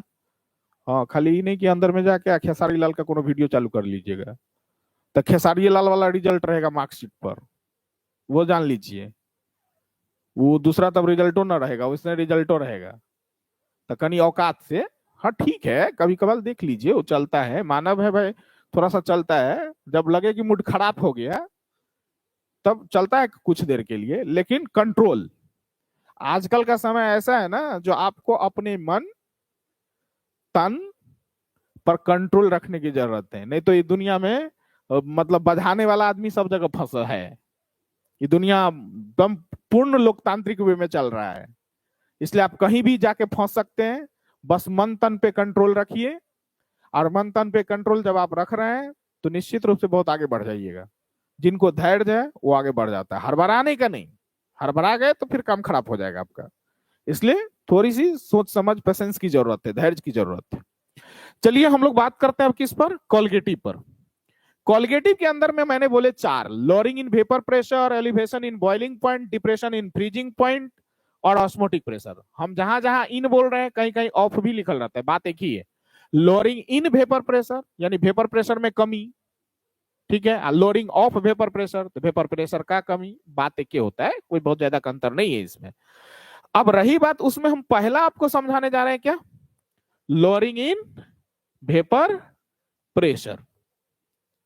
अब लोअरिंग इन वेपर प्रेशर में कौन कौन से टर्म से ऑब्जेक्टिव निकलते हैं, जरा वो समझने की जरूरत है। तो लोअरिंग इन वेपर प्रेशर में सबसे पहले आपको समझनी है वेपर प्रेशर वाले टर्म में कि भाई ये वेपर प्रेशर किसको कहते हैं, इसका क्या मीनिंग होता है, वेपर प्रेशर का मीनिंग। तो पहले ये समझ लीजिए, वेपर प्रेशर, वेपर के द्वारा लगाया गया प्रेशर। तो प्रेशर मतलब क्या, धक्का, दाब। बात समझ में, एगो मुरही का बोरा है, ठीक है, एगो धान का बोरा है। इसने इसने एग्जाम्पल लेंगे कि एक बार में समझ में आ जाए। एगो मुरही का बोरा भरल है, एगो धान का बोरा भरल है। देखिएगा गांव देहात में जो होता है ना, सबके दरवाजे पर रखल रहता है, इधर उधर कहीं पर कनी मनी खेत तो सबके पास है, ये है आ रखल है। तो धान का बोरा रखल है, कुर्सी नहीं मिल रहा था, क्या देखिए धान के बोरा पर बैठ के गप मार रहा है, बढ़िया बढ़िया गप, जुएल जुएल गप मार रहा है। मान लीजिए सेम वहां पर मुरही का बोरा रहता तो आप जैसे धान के बोरा पर बैठ जाए वैसे मुरही के बोरा पर बैठिए, फचाक से आधा चल जाएगा, वो के बार घुस घुसा के रह जाएगा। क्यों, क्योंकि मुरही करकर होता है, अंदर में खाली खाली रहता है। तो आप दाब तो भाई दोनों पर दिए, एगो के अंदर में खाली जगह ज्यादा था, डेंसिटी कम था, फंस से लग गया। एगो में डेंसिटी कम था, मतलब ज्यादा था डेंसिटी, फंसा नहीं, कनिया मनिया चिपका वो भाषण में। जबकि धात एक ही चीज से बनल, उसी धान से मुरहियो बनता है, धानो था वही। भाई वेपर प्रेशर का मीनिंग क्या होता है कि जैसे आप धान के बोरा पर बैठे हैं, मुरही के बोरा पर बैठे हैं, तो जो बैठने वाला है, जो दाब लगाने वाला है, वो है सॉलिड, जिस पर दाब लग रहा है वो है सॉलिड। लेकिन यहां किसकी बात हो रही है, वेपर, वाष्प, गैस, मतलब कोई सॉलिड चीज का नहीं, कोई गैस चीज का। तो वेपर किसका भाई, तो वेपर हमेशा सबसे पहले किसका बनेगा, तो कोई लिक्विड वाले चीज का ना, गैस वेपर फॉर्म बनेगा, वाष्प। तो लिक्विड में हमारे यहाँ सामान्यतः जो भी लिक्विड यूज करते हैं, क्या यूज करते हैं, तो सामान्यतः यूनिवर्सल सॉल्वेंट के रूप में क्या यूज करते हैं, पानी, जल ही जीवन है। तो हमारा जो जल है सामान्यतः ये यूज करते हैं, बात समझ में, समानता हम बोले इसलिए। अब मान लीजिए कोई दारू का यूज करता होगा तो चलेगा, लेकिन सामान्यतः क्या, जल, वाटर। तो ये वाटर जो है का वेपर, वाष्प, तो वाटर का वाष्प। अब मान लीजिए ये पोखरा है, तालाब, पॉन्ड, इसमें पानी है, ये पानी में से वाष्प बन के उड़ेगा पानी। तो क्या लगता है एक बार पोखरा भरल है, पूरा पानी एक बार में उड़ जाता है, ऐसा तो नहीं होता है, आपको पता भी नहीं चलता है, और धीरे धीरे पानी वाष्प बन बन के उड़ता रहता है, उड़ता रहता है, उड़ता रहता है। और जब जैसे ही गर्मी महीना सब आती है, जब तक बरसात नहीं आ रहा था, तब तक लगेगा जैसे पोखर में जो जितना पानी था उसका आधो से आधा हो गए।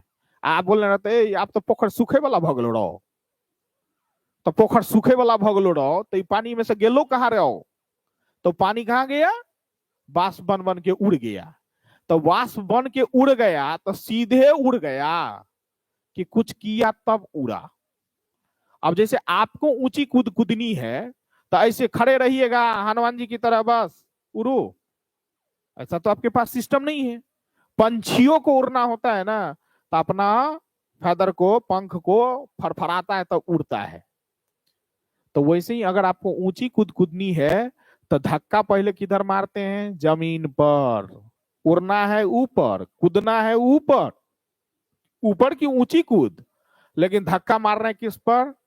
जमीन पर। जिस जमीन पर आप रह रहे हैं, बात वही हो गई। जिस थाली में खाते हुए थाली में आप छेदा कर रहे हैं, रहते हैं पृथ्वी पर, आप पृथ्वी पर धक्का मार के आप ऊंची कूदते हैं। तो वही करता है पानी। इसमें पानी जो तालाब में है, इसमें से जो H2O वाष्प बन के वेपर बन के उड़ेगा, तो कहता है हम उड़ेंगे तो जरूर धीरे धीरे, लेकिन पहले जितना तेजी से हमको उड़ना रहेगा उतना ही तेज धक्का मारेंगे अपने ही पनिया के सतह पर। जितना तेज धक्का मारेंगे उतना जल्दी जल्दी ऊपर उड़ेंगे। तो वही बात हो जाती है कि भाई पानी जैसे ही वो वेपर बनता है वाष्प, तो ऊपर भागने के लिए अपना धक्का अपने ही पानी के सतह पर मारता है। तो उसको हम लोग धक्का मारने को क्या बोलते हैं? प्रेशर। चूंकि धक्का मारा कौन? वेपर, इसलिए उसको नाम पड़ जाता है क्या? वेपर प्रेशर, यानी वाष्प के द्वारा लगाया गया दाब। हिंदी में बोले तो वाष्पिक दाब। समझ में आया बात? अब भाई ये धक्का तो मारा, लेकिन आपसे यहां ऑब्जेक्टिव नहीं बना, इतने पॉइंट से ऑब्जेक्टिव नहीं बना। ये तो हम समझाए आपको वेपर प्रेशर। ऑब्जेक्टिव कहां बनेगा वो जरा देख लीजिए। वो कहेगा कि वेपर प्रेशर का मास से या डेंसिटी से कोई कनेक्शन है। तो कनेक्शन है तो क्या कनेक्शन है? तो मास का इनवर्सली प्रोपोर्शनल होता है या डेंसिटी। मास डेंसिटी एक के बाद लगभग हो जाती, इसलिए क्योंकि एक फॉर्मूला हम लोग बचपन से पढ़ते आए हैं कि डेंसिटी बराबर क्या? Mass by volume. हिंदी में बोले तो घनत्व बराबर द्रव्यमान बट्टा आयतन। तो आप क्या देख रहे हैं कि अगर तुलनात्मक अध्ययन ले तो डेंसिटी भी ऊपर और मास भी ऊपर।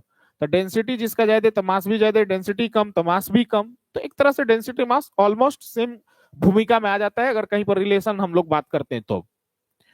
अब रही बात क्या, तो आपसे वो क्या पूछेगा वो जरा देखिए। 4 गो फॉर्मूला दे देगा बड़ी आराम आराम से। कैसे कैसे? तो पानी H2O, इथाइल अल्कोहल C2H5OH, दारू हुआ इथाइल अल्कोहल। समझ आ रही बात? और वैसे करके दे देगा 4 गो फॉर्मूला। NH3 और कोई होगा CH3OH, मिथाइल अल्कोहल।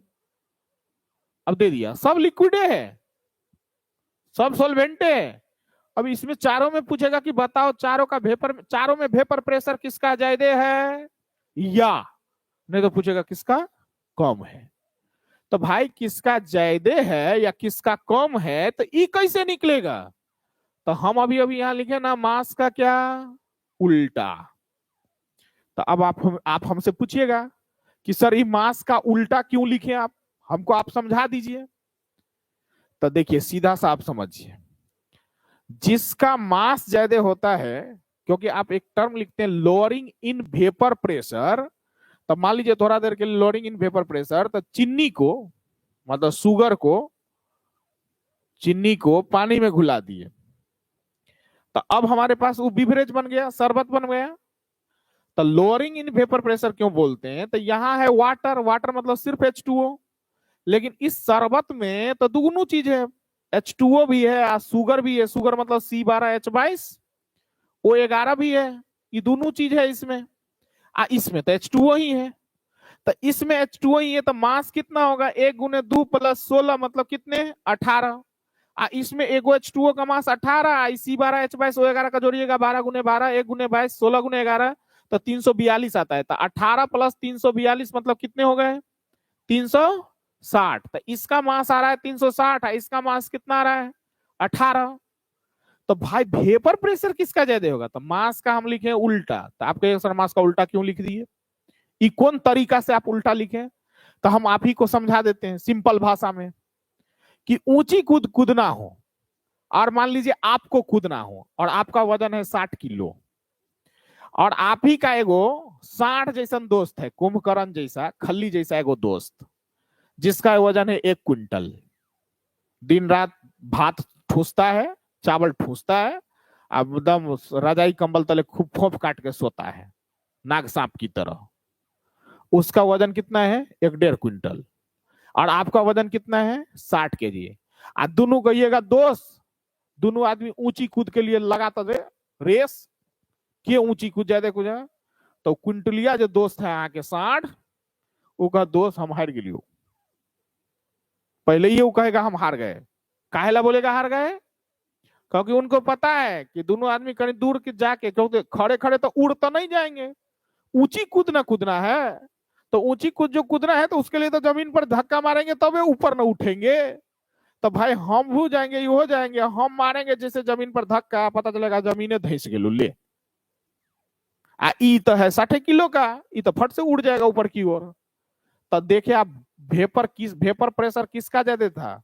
तो जो जल्दी ऊपर उड़ा उसका ना।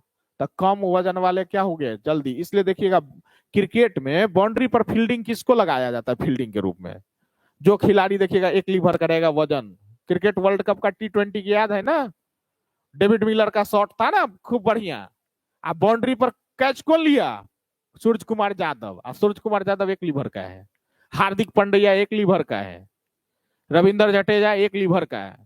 ऐसने सबको देखिएगा कहां पर, नीतीश रेड्डी जो अभी अभी आया है उसको 1 लीवर का देखिएगा। ये पतला दुबला खिलाड़ी को देखिएगा बाउंड्री पर। थोलहू सबको देखिएगा, थोलहू जानते हैं आपके कप्तान रोहित शर्मा, उसको देखिएगा स्लिप में या ऐसे। काहेला जानते, उनको पता है कि अगर बाउंड्री पर शॉट गेले तो इतना थोलू पता चलते बॉल गेले ये तबे तक दौड़े रहल छु। क्रिस गेल थे वो वेस्ट इंडीज के खिलाड़ी, और अभी वो कोचिंग वोचिंग करते ही हैं। तो वो कभी बाउंड्री पर उनको ना देगा, हमेशा स्लीप में। वीरेंद्र सहवाग, ये लोग हेल्दी बॉडी के थे तो स्लीप में। क्यों स्लीप में? क्योंकि ये लोग बहुत ज्यादा दौड़ नहीं पाएंगे। लेकिन वही विराट कोहली सबको ले लिए 1 लीवर का देखिएगा, बाउंड्री की कहीं लगा दीजिए आप, ठीक है, सब जगह एक ही बात है, कोई दिक्कत नहीं है। बॉडी पूरा फिट है, 1 लीवर का आदमी है, फटाक से जंप मार देता है। तो इसलिए क्या देख रहे हैं आप कि वजन जिसका कम है उसका वेपर प्रेशर ज्यादा है। लेकिन हम ये समझा रहे थे सॉलिड वस्तु के लिए, लेकिन वो लिक्विड पर भी वही लागू होता है। आज जिसका वजन कम है उसका वेपर प्रेशर ज्यादा, जिसका वजन ज्यादा है उसका वेपर प्रेशर कम। तो अगर आपसे ऑब्जेक्टिव में वो पूछ रहा है कि हम कोई 4 को फॉर्मूला दिए, चारों में किसका वेपर प्रेशर ज्यादा होगा किसका कम, तो मास निकाल लीजिए ना आप। और ज्यादा पूछे तो उस हिसाब से आप टिक लगा लीजिए। अब जैसे इसका मास निकालेंगे तो 1 × 2 + 16, तो कितना हुआ मास? 18। इसका निकालेंगे तो कार्बन का 12 × 2, हाइड्रोजन का 1 × 5, ऑक्सीजन का 16, हाइड्रोजन का 1, यानी कुल कितने आएंगे? 24, 29, 30, 16, 46। इसका निकालेंगे तो 12 + 1 × 3 + ऑक्सीजन का 16, हाइड्रोजन का 1, यानी 12, 3, 15 और 1, 16, 16, 32। इसका निकालेंगे तो नाइट्रोजन का 14, हाइड्रोजन का 1 × 3 मतलब 17। अब आपको पूछेगा कि सबसे ज्यादा किसका है, तो मास जिसका कम है, ये मास निकाल रहे थे आप, तो मास सबसे कम किसका है? 17 ना। तो इसलिए आंसर वेपर प्रेशर सबसे ज्यादा हो जाएगा इसका, क्योंकि मास का उल्टा ना है। लेकिन यही पूछेगा कि सबसे कम किसका, तो जिसका सबसे ज्यादा मास है। तो सबसे ज्यादा मास किसका है? ये ना। इसका मतलब सबसे ज्यादा सबसे कम वेपर प्रेशर किसका होगा? C2H5OH का। तो ऐसा ऑब्जेक्टिव बन जाएगा आराम से, कहीं कोई दिक्कत। लेकिन यहां पर तो लिखा है लॉरिंग इन वेपर प्रेशर ना। तो लॉरिंग इन वेपर प्रेशर का मीनिंग तो आपको हम समझा दिए कि सॉल्वेंट आ सॉल्यूशन।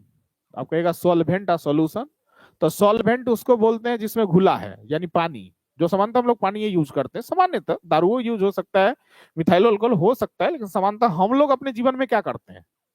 पानी। तो वो पानी है, पानी है तो पानी सीधे पानी है अकेले। शरबत है तो शरबत में पानियों है, चीनियों है। तो शरबत का वजन ज्यादा होगा कि पानी का ज्यादा वजन होगा? ज्यादा वजन शरबत का होगा, क्योंकि उसमें 2 चीज है, पानी में अकेले है पानी। तो वजन ज्यादा चूंकि शरबत का, इसलिए उसका वेपर प्रेशर कम। पानी अकेले है इसलिए पानी का वेपर प्रेशर ज्यादा। इसलिए बोलते हैं लोअरिंग इन वेपर प्रेशर, जबकि होना चाहिए था सोल्यूशन का, क्योंकि वजन ज्यादा है, लेकिन उल्टा होता है ना, इसलिए नाम है लोअरिंग, कम हो रहा है। समझ में आ रही बात? तो वेपर कनेक्शन ये टर्म सब पूछेगा, उसी में फॉर्मूला सब है, उससे संबंधित क्वेश्चन आते हैं, ये सबको ध्यान में रखना है। और क्या ध्यान में रखना है, इसी लोअरिंग इन वेपर प्रेशर के बाद एक हम लोग रॉल्ट्स लॉ पढ़ते हैं। रॉल्ट्स लॉ का जब पढ़िएगा आप, तो हम लोग पढ़ाए सब, आपको याद आ रहा होगा। तो रॉल्ट्स लॉ जो पढ़िएगा तो उसमें एक 2 नंबर के रॉल्ट्स लॉ है जो लिक्विड इन लिक्विड पर लागू होता है। तो उसका एक फॉर्मूला क्या है कि P बराबर P1 प्लस P2। कोई कोई बुक इसी को लिखता है P बराबर PA प्लस PB। अब इसका मीनिंग क्या है जरा वो समझिए। यहां P का मतलब है टोटल वेपर प्रेशर। P का मतलब क्या है? Total vapour pressure. आप P1 का मीनिंग है सोल्यूट और 2 का मीनिंग है सॉल्वेंट। यहां A का मीनिंग है सोल्यूट, अब B का मीनिंग क्या है? सॉल्वेंट। बात समझ में आया? तो आपको यहां क्या करनी है, समझ बूझ रखनी इतनी है कि वो पूछता रहता है कि उसका फॉर्मूला क्या होगा, तो फॉर्मूला याद रख लीजिए, P बराबर P1 प्लस P2 हो गया। इससे ज्यादा ऑब्जेक्टिव नहीं बनता है। लेकिन इसी पर, मतलब इसी रॉल्ट्स लॉ के आधार पर सॉल्यूशन के कितने टाइप हो जाते हैं? 2। इसी रॉल्ट्स लॉ के आधार पर सॉल्यूशन के 2 टाइप, एक को बोलते हैं हम लोग आइडियल और दूसरे को क्या बोलते हैं? Non ideal. और इसका ऑब्जेक्टिव अब देखिए क्या बनता है। आइडियल उसको बोलते हैं जो P बराबर P1 प्लस P2 फॉर्मूला का पालन करता है। नॉन आइडियल उसको बोलते हैं जो P बराबर P मतलब P1 प्लस P2 फॉर्मूला का पालन नहीं करता है। नहीं करता इसलिए काट दिए बीच में, डज नॉट इक्वल। तो ये भी ऑब्जेक्टिव नहीं पूछता है, ऑब्जेक्टिव बनता है इसके एग्जाम्पल से। तो भाई इसके एग्जाम्पल से वो ऑब्जेक्टिव कैसे बनता है ये हमको क्लियर करना है। तो एग्जाम्पल से जो ऑब्जेक्टिव बनता है, तो जब नाम है आइडियल का हिंदी मीनिंग क्या? आदर्श। और आदर्श अपने समाज में कोई बोलता है आदर्श विवाह या बढ़िया विवाह, तो समानता हम लोग ये दिमाग में लेके चलते हैं कि समान जाति में ब्याह होगा। जैसा अभी देखिए, हम ये जात की बात पर कोई भाषण नहीं दे रहे हैं, लेकिन समानता अपने लोग जिस बैकग्राउंड से हैं तो वहां पर ऐसा ही देखा जाता है कि सामान्य जाति में विवाह, नहीं नहीं ठीक है, बढ़िया है, अरेंज मैरिज किया जैसे भी किया, लेकिन वो सामान्य जाति में किया है तो उसे आदर्श। लेकिन दूसरा जाति में कर लेता है, कहता है ये भगवा है, इसको जात से निकालो, इसको समाज से बाहर निकालो, इसको भोज नहीं खाने दो, तो इसको न्योता नहीं दो, तो ऐसे करके चल भाषण जारी शुरू होता है। सेम वही कंसेप्ट लागू होता है इसमें भी। तो जात में कैसे होता है? दोनों का टाइटल सब मिलाते हैं ना उसके माँ बाप का, तो देखते हैं ना ठीक है सब कुछ मिलाया, गोत्र सब ये सब, तब जात उत मिलता है। तो वैसे नहीं इसमें भी है। अब आइडियल का एग्जांपल क्या होता है वो जरा देखिए। अगर हमको कोई बोलेगा मिथाइल अल्कोहल है, कोई दूसरा अल्कोहल इथाइल अल्कोहल है, तो दोनों का अल्कोहल है, मतलब जात सेम है, इसलिए वो एग्जांपल किस सॉल्यूशन का होगा? आइडियल का। जैसे बोलेगा benzene hexene, benzene plus hexene, तो बेंजीनो में ईएनई, हेक्सीनो में ईएनई, तो वो किसका एग्जांपल होगा? आइडियल का। बात समझ में आया? जैसे टॉलिन बेंजीन, तो दोनों में ईएनई है, तो इसका मतलब एग्जांपल किसका होगा? आइडियल का। लेकिन वही एगो ले लेंगे हाइड्रोक्लोरिक एसिड मतलब HCl, एगो ले लेंगे क्या? तो पानी H2O, तो ई कभी भी आइडियल नहीं हुआ, क्योंकि एगो है एसिड, एगो क्या है? पानी। जात सेम नहीं हुआ। एगो ले लेंगे मान लेंगे H2SO4, एगो ले लेंगे H2O, तो जात सेम हुआ। सल्फ्यूरिक एसिड है वो अलग है। अगर मान लीजिए एगो ले लेते हैं मिथाइल अल्कोहल, एगो ले लेंगे एमीन, तो सेम हुआ? नहीं हुआ। तो जब सेम नहीं होगा तो हो जाता है नॉन आइडियल का एग्जाम्पल। और जब सेम हो जाता है उसका मेन कॉन्सेप्ट मतलब फॉर्मूला का कैटेगरी, तो वो हो जाता है क्या? आइडियल। तो एग्जाम्पल से ऑब्जेक्टिव आता है जो कि ध्यान में रखना है। बात समझ में आया? तो ये थे आपके लोअरिंग इन वेपर प्रेशर का केस। अब आ जाते हैं हम लोग किस पर? एलिवेशन इन बॉइलिंग पॉइंट, जो इस बार के लिए 5 नंबर के लिए बड़ा जरूरी भी है। एलिवेशन इन बॉइलिंग पॉइंट, सबको शॉर्ट में लिखना है टर्म। अब ये एलिवेशन इन बॉइलिंग पॉइंट में क्या ऑब्जेक्टिव है? तो इसका बहुत ज्यादा ऑब्जेक्टिव की बात नहीं है, बस ये ध्यान में रख लीजिए कि बॉइलिंग पॉइंट किन किन बातों पर निर्भर करता है। तो बॉइलिंग पॉइंट जो है वो मास का डायरेक्टली होता है, यानी जितना जितना मास ज्यादा आएगा, मास बोलिए या डेंसिटी, बात एक ही हो जाता है लगभग। अभी फॉर्मूला से हम वही चीज समझाए हैं। तो मास और डेंसिटी, जिसका ज्यादा होगा उसका बॉइलिंग पॉइंट ज्यादा होगा, जिसका मास कम होगा उसका बॉइलिंग पॉइंट कम होगा। फिर वही आपसे करेगा, 4 गो फॉर्मूला दे देगा, अब बोलेगा बताइए तो किसका बॉइलिंग पॉइंट ज्यादा है, तो आप मास निकाल लेना, जिसका मास ज्यादा रहेगा उसका बॉइलिंग पॉइंट ज्यादा है। क्यों? क्योंकि डायरेक्टली प्रोपोर्शनल ना है। बात समझ में आया? तो बस उतने कंसेप्ट को ध्यान में रखिएगा, आराम से बन जाएगी, कहीं कोई दिक्कत की बात नहीं है। अब आ जाइए अगला टर्म आपका क्या, तो एलिवेशन के बाद डिप्रेशन इन फ्रीजिंग पॉइंट। अब डिप्रेशन इन फ्रीजिंग पॉइंट का मीनिंग क्या है? तो सेम यहां पर भी आप समझ लीजिए, इसमें भी आपको समझना क्या है, तो डिप्रेशन इन फ्रीजिंग पॉइंट में फ्रीजिंग पॉइंट का संबंध मास से कैसा है? तो फ्रीजिंग पॉइंट का संबंध जो मास से है वो फिर उल्टा केस है।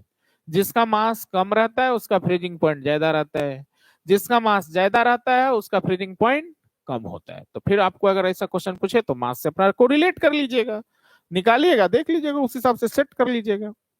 अब आ जाइए आप किसमें, तो ऑस्मोटिक प्रेशर।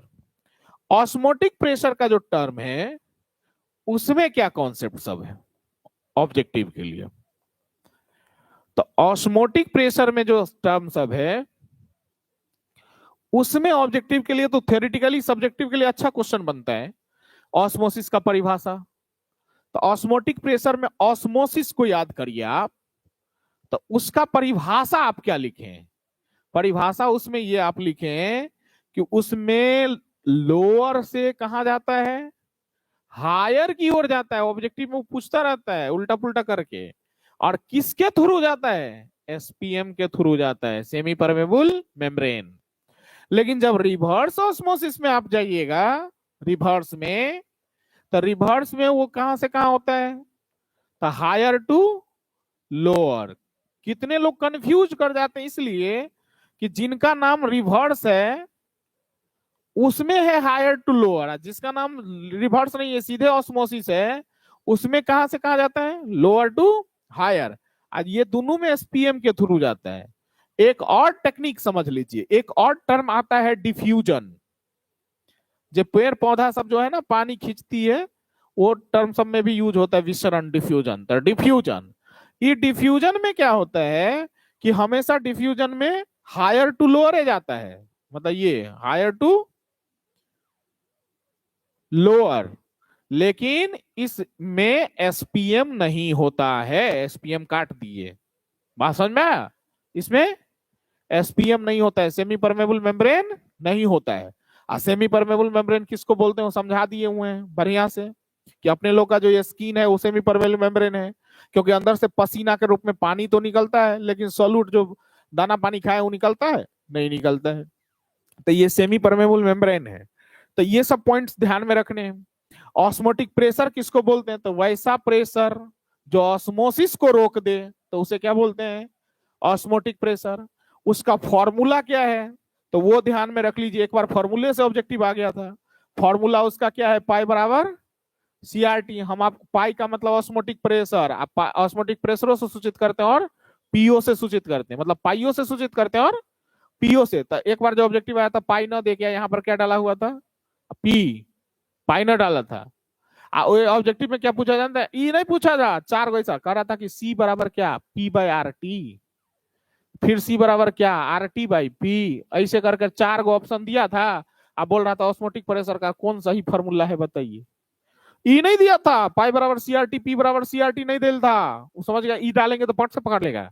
तो इसी फॉर्मूला का एक स्टेप बढ़ा दिया था कि सी बराबर निकालेंगे तो पी ऊपर आर टी, तो कोनो में आर टी ऊपर पी नीचे, कोनो में कुछ नीचे, कोनो एक ऐसा था जिसमें ऐसा था, तो वो आंसर सही था। तो डायरेक्ट फॉर्मूले से क्वेश्चन आ गया था। कुछ और इससे टर्म समझ लीजिए। एक टर्म और इसमें आता है क्या, एक आइसोटोनिक, हाइपरटोनिक, हाइपोटोनिक, ये तीन टर्म है। आइसोटोनिक, हाइपरटोनिक और हाइपोटोनिक। ठीक है, ये तीन टर्म आते हैं। आइसो का मतलब सेम, टॉनिक का मतलब ऑस्मोटिक प्रेशर, यानी वैसा कोई भी दो सॉल्यूशन जिसका ऑस्मोटिक प्रेशर क्या हो, सेम।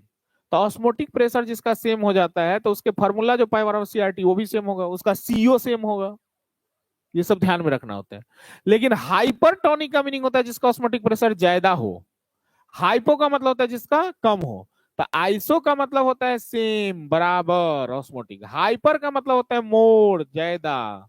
हाइपो का मतलब क्या होता है, लेस, कम। अब समझ में आई बात, ये कॉन्सेप्ट। तो ये थोड़ा सा ध्यान में रखने की जरूरत है। अब जरा उसमें एक ऑब्जेक्टिव और कहां से बनती है उस चैप्टर में, तो एक बनती है भांट ऑफ फैक्टर वाले टर्म से, धरल्ले बनता है। और भांट्स ऑफ फैक्टर वाले से तो अभी तक 8 गो ऑब्जेक्टिव पूछ लिया है बोर्ड। हम 8 गो ऑब्जेक्टिव कहने का मीनिंग है तो 2009 से लेकर 24 तक बोल रहे हैं, एगो टॉपिक पर 8 गो। तो भांट ऑफ फैक्टर टर्म पर ऑब्जेक्टिव कैसे बनता है वो जरा समझिए। वो आपको क्या करेगा, सबसे पहले 4 गो फॉर्मूला दे देगा। 4 गो फॉर्मूला दे देगा, बोलेगा बताइए किसका जायदे है उसमें कोनो कॉलिगेटिव प्रॉपर्टी, लोअरिंग है, एलिवेशन है, डिप्रेशन है, ऑस्मोटिक, कोनो का बोलेगा जायदे किसका है, मैक्सिमम, मिनिमम, सजाइए, ऐसे करके पूछेगा। फॉर्मूला में वो क्या क्या देगा, तो या तो फॉर्मूला देखिए जितना लिमिट देता है फॉर्मूला हम लिखिए देते हैं। जैसे अब C6H12O6 glucose, C12H22 O11 sugar, चीनी, सुक्रोज जिसको बोलते हैं केमिकल नाम। उसके अलावा वो क्या देगा, तो NaCl नमक। उसके अलावा क्या देगा, K2SO4। उसके अलावा क्या देगा, Al2SO4 का होल थ्राइस। आज तक रिकॉर्ड है कि इससे ज्यादा समानता नहीं देता है, बहुत देगा था KCl, ये इससे ज्यादा फॉर्मूला में से कोनो फॉर्मूला आज तक नहीं आया है। अब जरा इसमें गौर से देखिए आप, तो है क्या कि जो प्लस माइनस में नहीं टूटता है, जैसे ये कभी देखें प्लस माइनस में टूटे हुए चीनी को, तो इसका मतलब इसके आई का वैल्यू, भांट ऑफ फैक्टर का वैल्यू जो है कितना है, 1। नहीं टूटने का मतलब ये एगो है, ठीक है। ई जो है नहीं टूटता, इसलिए आई का वैल्यू कितना होगा, आई का मतलब क्या, आयंस, मतलब आयन बना ही नहीं, टूटवे नहीं किया अकेले। लेकिन नमक के बारे में तो जानते हैं, ये टूटता है Na+ और Cl-। तो ई टूटा तो कै गो में टूटा, दुगो में, आगे में कुछ नहीं है तो एक एक है। तो एगो Na है, एगो Cl है, इसलिए आई का वैल्यू लिखेंगे तो 1 + 1 बराबर क्या, 2। अब इसमें K2SO4 में आइए, तो ये टूटता है तो 2K+ और SO4 माइनस माइनस, तो इसमें आई का वैल्यू ये वाला 2, आई इसके आगे कुछ नहीं तो 1। तो आई बराबर हो गया 2 + 1 बराबर क्या, 3। इसमें आ जाइए तो ई टूटेगा किसमें, 2 एल्युमिनियम और 3 SO4 माइनस, तो ई कितना हो जाएगा, का वैल्यू 2 + 3 बराबर 5, 2 + 3 बराबर 5। ई टूटेगा तो K+ Cl- में, तो आई बराबर कितना हो जाएगा, 2। तो मतलब आप क्या देख रहे हैं कि अब इसमें आपसे पूछेगा कि किसका मतलब कोई भी वैल्यू दे देगा, बोलेगा किसका ज्यादा है और किसका कम। तो आई का वैल्यू जिसका जितना ज्यादा रहता है ना उतना ज्यादा होता है उसका ये, जिसका कम रहता है तो कम। जैसे इसी में ऑस्मोटिक के प्रेशर अगर निकालना है मान लीजिए, तो सबसे कम आएगा किसका, ग्लूकोज का, शुगर का, जो पानी में घुलल रहेगा तो। लेकिन ये सब अगर डाला रहेगा तो ज्यादा आएगा, क्यों, क्योंकि कॉलिगेटिव प्रॉपर्टीज का मीनिंग है आप क्या लिखे, सॉल्यूट पार्टिकल की संख्या। अब चीनी 1 चम्मच डाले तो 1 चम्मच चीनी में जाएगा कण है उतने कण रहेगा। लेकिन नमक अगर 1 चम्मच नमक डाले हैं तो अंदर में जाकर टूट के दुगुना हो जाएगा वो। तो डाले हैं एक एक गिनती के हिसाब से तो सीधे टूट के कितना हो जाएगा, दुगुना। तो इसीलिए जब भी कॉलिगेटिव प्रॉपर्टीज का आप निकालने की बात कीजिएगा तो उसका आई निकालिए, और आई का वैल्यू जब भी जितना ज्यादा आएगा वही मैक्सिमम वैल्यू उसका सबसे अधिक होगा। और डराने के लिए वो एबीसीडी के फॉर्मूला में क्या करेगा, तो आगे में यहां लगा देगा 0.1 m, सब में लगा देगा 0.1 m, तो कई कंफ्यूज हो जाते हैं 1 m क्या क्या लगल है, चारों में लगल है तो बराबर है ना बात है, 2m ये सब डाल देगा। आपको उससे कोई लेना देना है ये नहीं है, आप सिर्फ क्या निकालिएगा, आई, जिसके आई का वैल्यू ज्यादा उसका मैक्सिमम, जिसका आई का वैल्यू कम वो मिनिमम। और आगे में चारे में से कौन रहेगा, या तो lowering in vapour pressure, elevation, depression, colligative, osmotic, ये चारों में से कोनो एगो रहबे करेगा। खाली देखिएगा मैक्सिमम पूछ रहा है कि मिनिमम, हायर पूछ रहा है कि लोअर, समझ में आ रहा बात। और आई का निकालिएगा उस पर आराम से बन जाएगा, उससे ज्यादा दिमाग लगाने की जरूरत आपको नहीं है। तो ये था उसके कंसेप्ट। इससे रिलेटेड 8 गो ऑब्जेक्टिव, और आज तक इतने फार्मूला को घुरा फिरा के लाता है, इधर उधर कर करके इतने फार्मूला को लाता है, इससे ज्यादा फार्मूला क्वेश्चन पूछने वाले को नहीं मिलता है। वो पागला है ना, उसके आगे वो दिखबे नहीं करता उसको। तो इसलिए जितना पूछता है तो हम फार्मूला डालिए दिए, खेले खत्म हो उसका। अब जरा आ जाइए, क्या एक कॉन्सेप्ट और बनती है, और वो कॉन्सेप्ट क्या है, एजियोट्रॉपिक मिक्सचर। ये सब सब्जेक्टिव में नहीं, मतलब जो क्रैश कोर्स है उसमें नहीं पढ़ाए हैं, क्रैश कोर्स में ये सब नहीं पढ़ाए, फुल कोर्स में तो सब पढ़ाए हुए हैं। इसमें नहीं पढ़ाते हैं, जितना पूछने वाली बात रहती है वो ना पढ़ाते हैं, लेकिन ऑब्जेक्टिव में जो टर्म आता है तो वो समझाते हैं। अब देखिए एजियो ट्रॉपिक मिक्सचर, ये मिक्सचर का मीनिंग यह है सॉल्यूशन। सॉल्यूशन भी तो एक तरह से सॉल्यूट सॉल्वेंट का मिक्सचर है ना, है। और ट्रॉपिक का मतलब होता है क्या, एजियो का मतलब होता है कांस्टेंट, और ट्रॉपिक का मतलब होता है बॉइलिंग पॉइंट। तो वैसा सॉल्यूशन जिसका बॉइलिंग पॉइंट क्या हो, कांस्टेंट, वैसा सॉल्यूशन जिसका बॉइलिंग पॉइंट क्या हो, कांस्टेंट, तो उसे कौन सा मिक्सचर बोलते हैं, एजियोट्रॉपिक मिक्सचर। और उसमें एक एचसीएल का क्वेश्चन आता है जो फिक्स याद रखने वाला है, 22.2% करके। तो ये सब कुछ टर्म है जहां से आ जाता है, नाम उम से कुछ आ जाएगा तो आ जाएगा, जिसका बॉइलिंग पॉइंट कांस्टेंट है, ये सब। और नहीं तो कहीं से कोई नहीं बनता है। तो जितने ऑब्जेक्टिव के टर्म बनते थे वो सब पे मैंने भाषण दे दिए हैं अच्छी खासी। आप पुनः एक बार इस वीडियो को फिर देख लीजिएगा। अभी बहुत बच्चे लाइव हैं, हम यहाँ संख्या देख रहे हैं सबका कि कितने बच्चे हैं नहीं हैं। बस कमेंट ऑप्शन जानबूझ के हम बंद कर दिए थे, इसलिए कि हम देखे हुए हैं, हमको अच्छी तरह से पता है स्टूडेंट जो करेगा वो हमको पहले से पता रहता है। जैसे ही कमेंट सेक्शन हम खोल देते कि बस उस वीडियो मतलब हमारा जो है बात कम सुनता, आ कमेंट फट फट, सर फलना काम कहिया, सर 2 एटा गैस द दियो यो सर 5 एटा द दियो यो।